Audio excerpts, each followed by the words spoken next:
Alright, well, welcome to the Thai International Motor Expo. It's just before midday and all of the motorcycle announcements and things like that are going to be happening now. So I'm not sure if they're announcements or they just kind of do a showcase of the models that they've got coming out this year. And I've got a press pass, which is pretty dang cool, first time in my life. And let's go have a look inside and check everything out. Alright, so any traces of a flicker should now be gone, as I have miraculously turned it on to 50 Hertz so we don't get it anymore. Over here's Honda and everyone's starting to queue up and they're going to announce all their things at 12. It's 11:49. I guess this is where we're going to hang out for the next wee while. Got your Honda DAX here. I'll jump around the back and get a better view.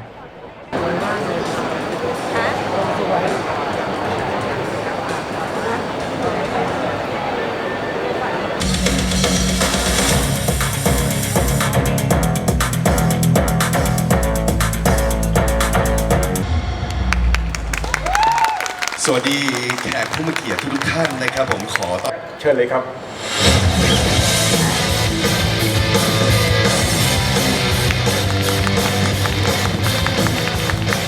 ครับตัวนี้นะครับสำหรับราคานะครับก็คือ 324,300 บาทนะครับ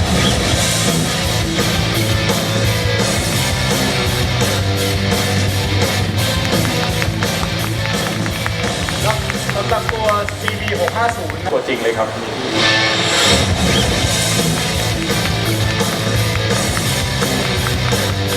สำหรับราคานะครับคือ 236,000 บาทอันนี้ก็คือราคาของตัว Special Edition ตัวนี้นะครับ We've got the end of the Honda presentation. There's a new CBR 650R, which may have been announced somewhere else in the world before this, I'm not sure. And then there's also a different color iteration or like special edition of the Honda Rebel 500, which does look pretty cool. Anyway, I'm beside the Lambretta stand and they supposedly will be doing a Lambretta announcement soon, but there's no bikes covered up like there was at Honda, so I assume they're just kind of presenting their current models that they already have. This is a Lambretta X300. So 278cc, 25 horsepower, CVT twist and go. And I mean, it looks good. It probably does the job. They're very, very sleek, these new Lambrettas, or the new version of Lambretta. They definitely do look good, but it's almost too nice for me. The exhaust cover is a really nice touch there. The Lambretta V200. So these were in New Zealand. This is just a later, more beautiful edition, I guess. A few different body angles there, different color scheme. I do like the Lambretta in the headlight there. That does look really, really good. 107,000 baht. This thing's pretty cool. Mr. Ballon Motorcycle in Life. It's a little custom jobby. It's got the gold wheels.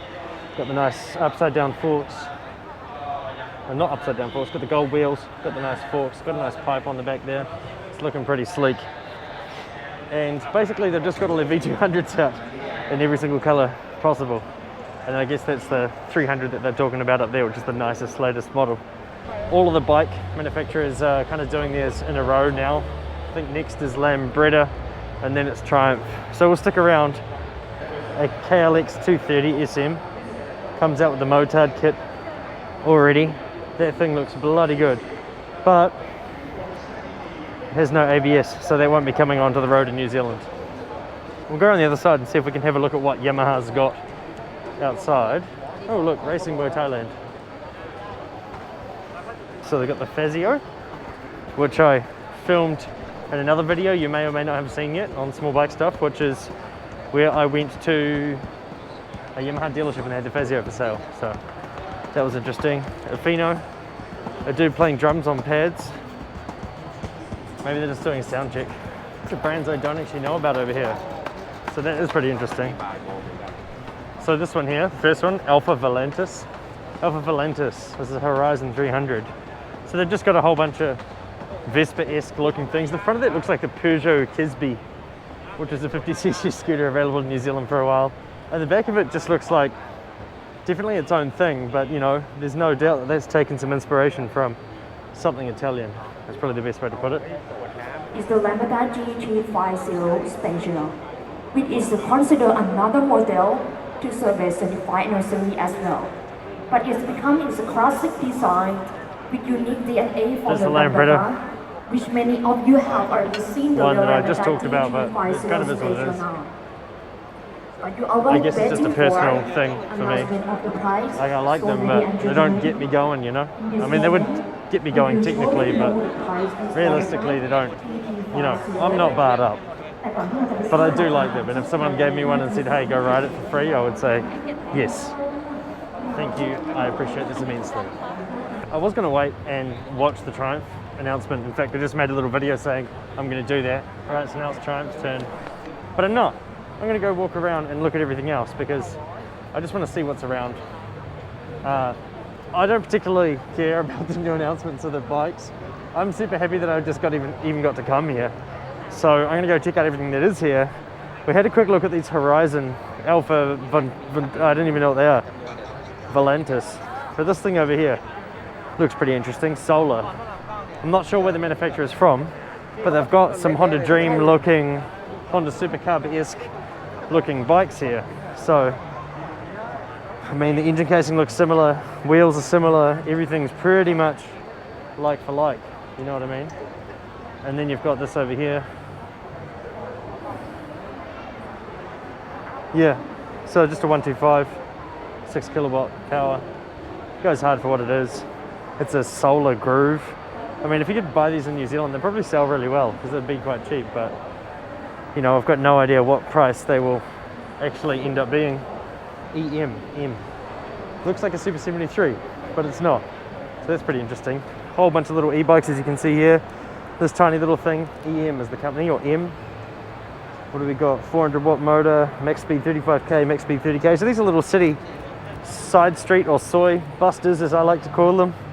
Just cruising around the side streets of Bangkok. This one here looks like a Yamaha Gear, which is, so I've just copied the design, but that's fine. We won't hold them back for that because I do like it. I think it looks really, really good. Harley, a whole bunch of different Harleys.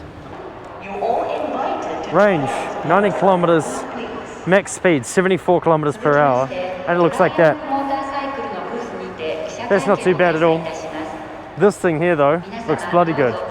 Max range, 140 kilometers per hour, max speed, 110 kilometers per hour, 10 kilowatt motor at max power, and it just looks good.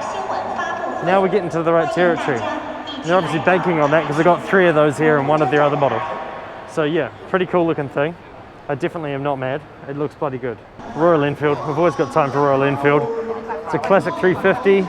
Looks like a custom, one of the Diablo builds over here. Oh yeah, it's a K-Speed Royal Enfield. So you've got one of K-Speed's builds here. It looks pretty good. I think it's made out of a 650. I'm not 100% sure. But yeah, it's interesting to see one of his builds up close. And look at the finishing right up close.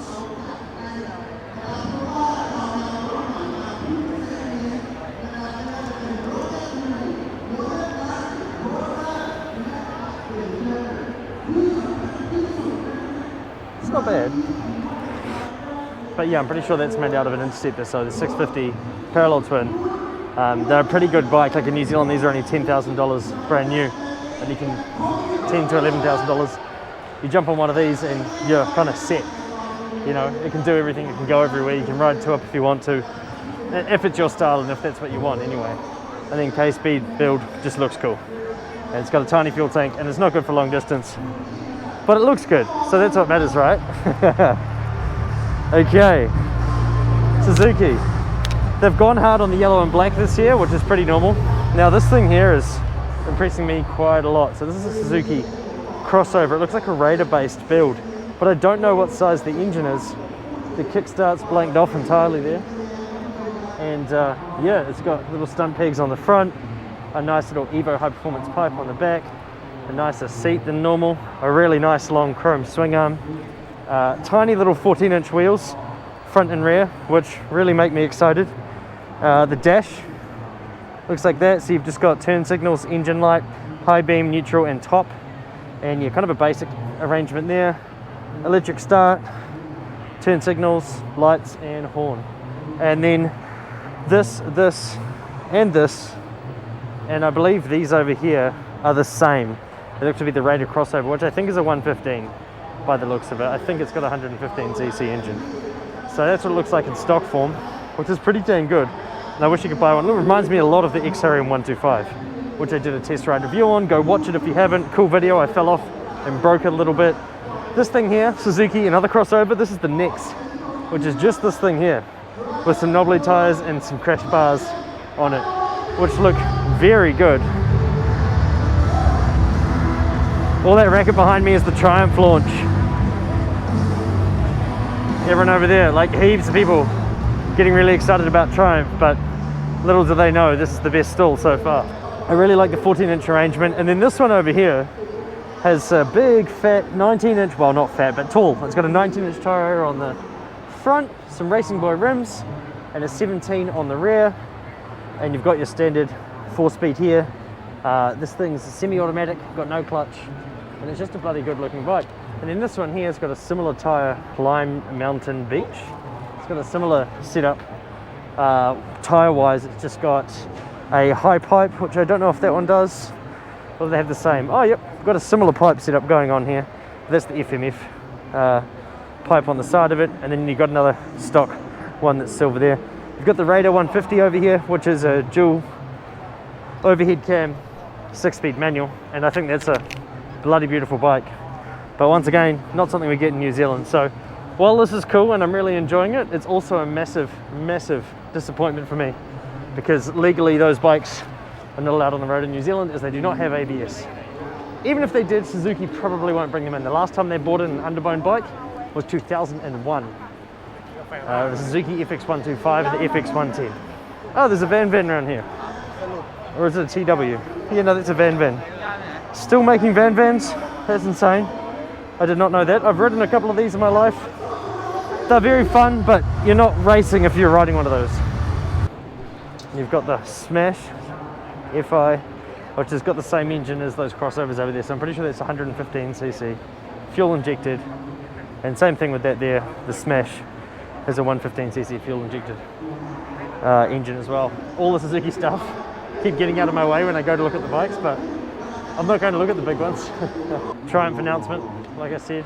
We're meant to be talking about bikes on this channel, and we will be, but can we just take a second to have a look at this thing over here? Whew.